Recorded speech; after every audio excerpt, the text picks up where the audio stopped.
Hoje vou falar com vocês sobre as fases psicossexuais criadas por Freud e os traços de personalidade que se desenvolvem a partir delas. Essas fases são oral, anal, fálica e latente. E os traços de personalidade que são desenvolvidos são o esquizoide, o oral, o psicopata e o rígido. Então, hoje nós vamos falar sobre o esquizoide. Essa personalidade, de acordo com Winnicott e outros pesquisadores, começa a se desenvolver no útero materno. Se a mãe, ela passa por muito estresse na gravidez, se ela fica nervosa, se ela fica ansiosa, pode derramar bastante cortisol ali na corrente sanguínea dessa mãe. E essa mãe pode, de maneira que ela não tenha culpa, estar prejudicando pelo seu nervosismo a formação psíquica do seu bebê, do feto que está no seu ventre. Ao nascer, se uma criança não receber uma mãe suficientemente boa, essa criança não receber uma boa dose de amor, uma boa dose de carinho, se ela se sentir rejeitada, pode ser que essa criança, ela, de alguma forma, possa se fechar para o mundo. Isso não apenas por ela ser rejeitada, às vezes a criança é até muito amada, mas talvez ali, durante o processo de gravidez ou mesmo ao nascer, aquela mãe, ela ficou bastante nervosa. Essa mãe, ela ficou irritada com o problema que ela enfrentou. Ou mesmo o bebê, após nascer, essa criancinha, ela se deparou com alguma doença, algum problema que aconteceu com ela, ou mesmo aconteceu algum acidente. Essa criança sentiu dor emocional ou corporal. Pode desenvolver nela um sentimento de o mundo me rejeita e eu também rejeito o mundo. Hoje nós vamos contar uma história para que você possa entender como se internaliza esse sentimento a partir da gravidez. Nós vamos contar a história fictícia de Cristina. Cristina é o terceiro bebê de uma família no qual nasceu um bebê por ano. Aquela mãe está muito cansada. Um bebê de 1 ano e 5 meses, outro bebê que tem apenas 4 meses, e ela já está de novo grávida. E isso está gerando nessa mãe uma ansiedade muito grande. Essa mãe tem muitos trabalhos para realizar coisa essa bebê. E ela tem que estar ajudando a preparar alimento para uma grande quantidade de peões que trabalham ali com o seu esposo na fazenda. E cuidar dos seus 2 bebês e ainda lidar com aquela gravidez. Ela não queria ficar grávida, mas se consola pensando, dessa vez será um menino. Essa mãe chora muito, fuma um cigarro após o outro, fica se sentindo assim desesperada. E quando aquela criança nasce, vem mais uma decepção. Não é o menino que ela esperava. E ela tem ali um quadro de rejeição pós-parto. Então ela pensa, eu não quero mais filhos, eu não quero engravidar novamente. E marca uma cirurgia para que ela não engravide mais. Ela deixa com as irmãs as 2 filhas mais velhas, as 2 bebês mais velhas. E a bebê mais nova, a preterida, ela deixa com a madrasta do marido, com a avó. E aquela criança não é ali bem cuidada, bem recebida. Por quê? Porque aquela senhora, ela já tem muitas atribuições. O marido dela também é fazendeiro. O marido dela também cuida de muitas tarefas. E como a criança está na fase de engatinhar, aquela criança é deixada pelo chão, brincando ali mesmo pelo quintal. E a criança olha e fica encantada quando ela vê brasas brilhando ao longe. Ela não consegue entender que são brasas, é apenas alguma coisa que está brilhando muito. Ela vai engatinhando até ali e começa a bater a mãozinha naquelas brasas. E quanto mais ela bate a mãozinha e mais ela chora, mais as brasas se descobrem, mais parecem bonitas e mais ela tenta pegar. Quando aquelas pessoas ali percebem, já é muito tarde, aquela criança queimou toda a mão. Passam-se dias e a mãe daquela criança começa a perceber: não estão trazendo minha filha para eu ver. E resolve ir até onde está a criança, assim que fica mais forte, para vê-la. Quando chega lá, a sua criança, o seu bebê, está ali com a mão toda machucada, envolta em panos. E ela percebe que foi colocada na mão da criança uma pomada que foi feita com fezes de vaca. As pessoas pegavam as fezes de vaca, cozinhavam, no caso de queimadura, e colocavam para ajudar a refrescar aquela queimadura. Então, ela leva a criança para casa, se sente ali bem culpada, se sente mal por ter deixado a sua criança com outras pessoas, mas ela cuidará dela. Aquela criança vai melhorar, vai estar bem. Então, aquela senhora vai cuidar o melhor que puder da sua filha ao longo da vida. Mas a sua dificuldade emocional não ajuda muito, porque 3 crianças ao mesmo tempo é muito para ela. E aquela criança já internalizou ali que ela não era bem-vinda, que ela não era amada, que ela não era importante ali naquela família. E isso fez com que ela desenvolvesse em si os traços de personalidade esquizoide.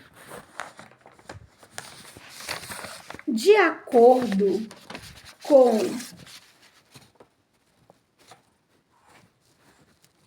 o DSM-5, o transtorno de personalidade narcísico pode ser entendido como o narcisismo desde o saudável até o traço de narcisismo patológico. E mesmo a pessoa que é esquizoide, ela pode desenvolver alguns desses traços. Mas muitas vezes nós, psicanalistas, podemos estar fazendo uma confusão. Podemos estar misturando e vendo de maneira errada essa patologia. Muitas vezes a pessoa não é uma pessoa que possui o traço de personalidade esquizoide. Talvez ela é um narcisista, mas muitas vezes ele é esquizoide e não narcisista, e o psicanalista vai confundir porque existem algumas semelhanças. Por exemplo, tanto o narcisista quanto o esquizoide têm a autossuficiência. Ambos Tanto a pessoa que tem um mecanismo de defesa, porque é um mecanismo de defesa, o narcisismo, a pessoa que tem um mecanismo de defesa do narcisismo, essa pessoa pode pensar que ela é autossuficiente. E tanto o esquizoide quanto o narcisista patológico podem parecer autossuficientes, mas o esquizoide é autossuficiente porque ele não precisa de ninguém. Ele não tem essa necessidade. Ele aprendeu a lidar com as suas dores emocionais e se sentir satisfeito consigo mesmo sem precisar de outras pessoas em volta. Ele aprendeu a ir para o seu mundo interno, que é um mundo rico, e viver em paz consigo mesmo, mesmo sem muita companhia. Ele gosta da solitude. E o narcisista, ele é autossuficiente porque ele se sente superior aos outros. Ele acha que ninguém pode conseguir ser como ele. Ele é mais. Ele tem um poder maior.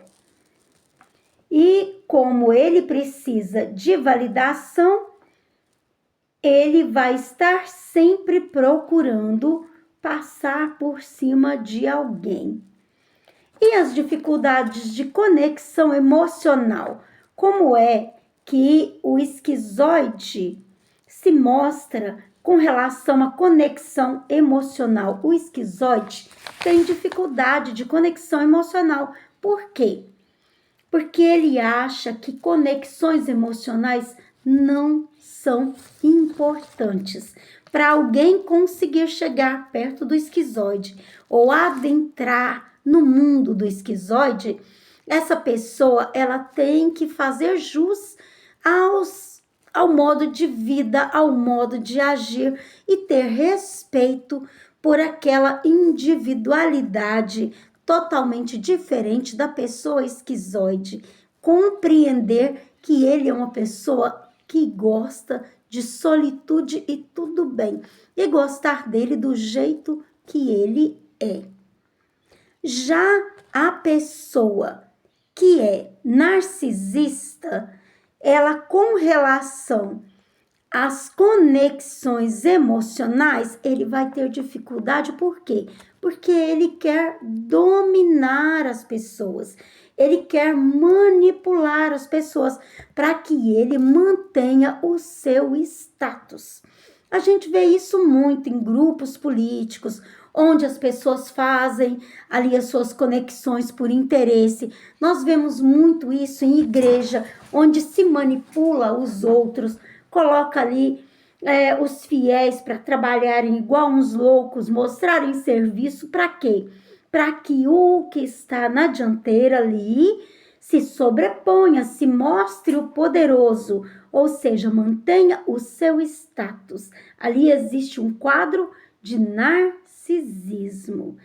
E como é que o esquizoide, qual a diferença entre o esquizoide e o narcisista com relação à sensibilidade à rejeição? O narcisista, ele reage com raiva quando ele se sente rejeitado. Ele se reage com muita raiva. A gente está sempre vendo aí casos de pessoas que, quando rejeitado, podem até mesmo matar as mulheres, porque não aceita a rejeição. Já no caso do esquizoide, quando ele é rejeitado, ele se afasta e ele entra no seu mundo interior. Ele procura resolver os seus problemas emocionais através do seu psíquico. Então, pessoal, essa é a diferença que nós vamos encontrar entre o esquizoide normal, que não é narcisista, e o narcisista patológico. Por quê? Porque nós, como psicanalistas, podemos estar confundindo esses traços. Mas o esquizoide, ele pode ser narcisista? Vamos ver sobre isso? Sim, o esquizoide pode ser um narcisista.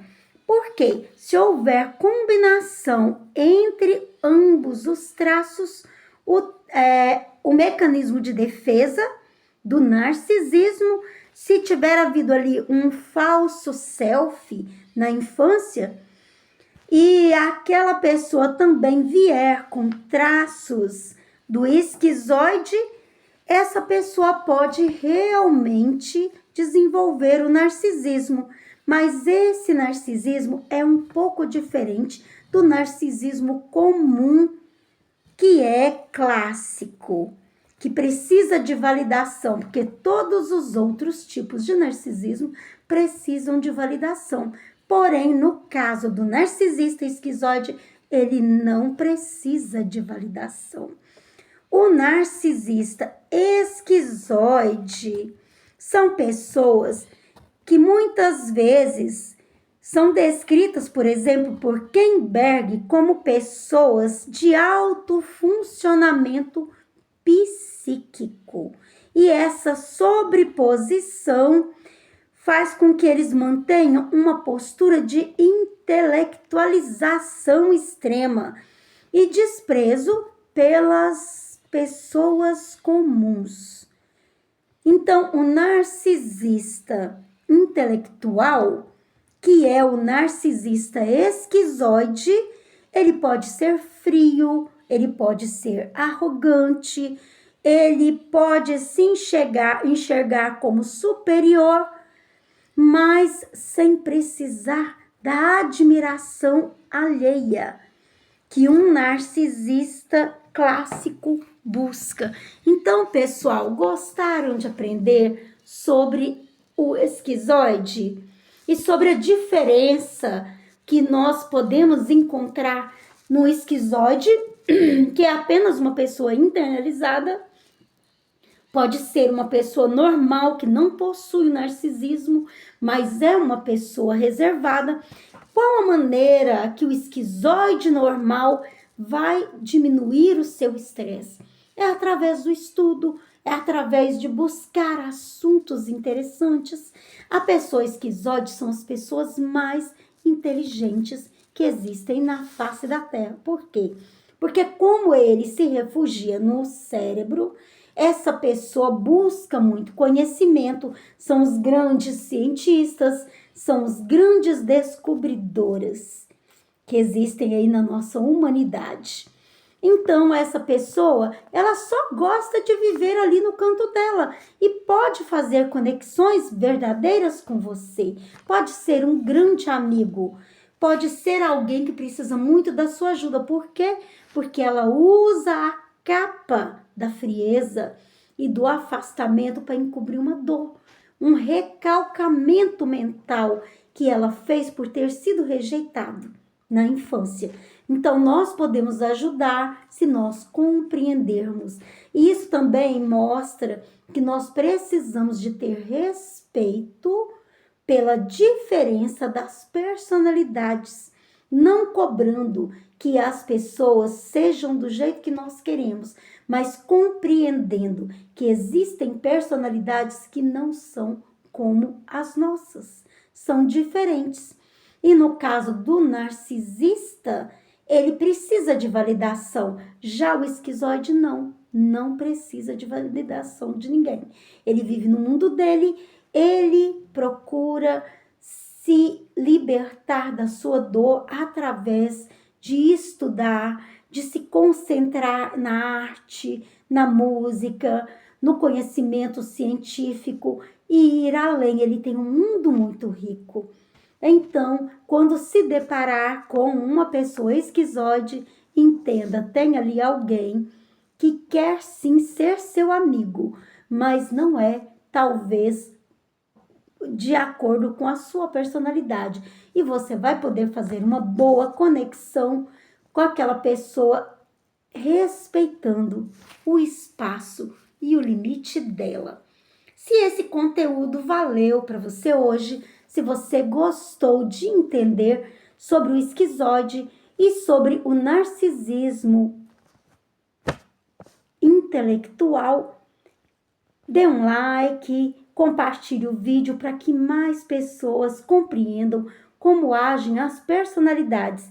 E nós continuaremos falando isso nas nossas próximas mentorias. Tudo de bom para você e que Deus abençoe o seu lar, o meu lar e que Deus nos dê muita paz.